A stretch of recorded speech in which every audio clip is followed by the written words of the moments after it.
তো লাস্ট ভিডিওতে তোমাদের সাথে শেয়ার করেছিলাম কাঠিয়ারের মর্নিং ব্লগটুকু। তো এবার ইভিনিং এ কি করলাম চলো দেখা যাক। এদিকে দেখো বেটু নুয়ের হাত ধরে আগে আগে যাচ্ছে, আর এদিকে আমরা সবাই চলে যাচ্ছিলাম পাশে যে একটা মন্দির আছে সেই মন্দিরটাতে। তো এই মন্দিরটাতে অনেকদিন পর যেয়ে বেশ ভালোই লাগছিল।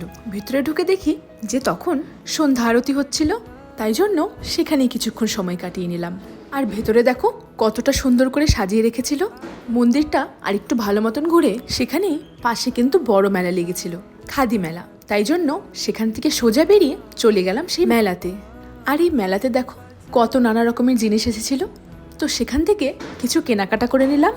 আর এদিকে দেখো বেটু আর নুয়ের আলাদা এনজয় চলছে। তারপর বেটু কিন্তু একটু দাদানের সাথে ঘুরু ঘুরু করে নিল। তারপর একটু কিছু খাওয়া দাওয়া করে সেখান থেকে ফিরে এলাম বাড়ির দিকে। তো এরকম ভাবে কেটে গেল আমাদের এই কাঠিয়ারের দিনটুকু। আশা করি তোমাদের এই ভিডিওটা ভালো লেগেছে। ভালো লাগলে লাইক, শেয়ার এন্ড চ্যানেলটা অবশ্যই সাবস্ক্রাইব করে দিও।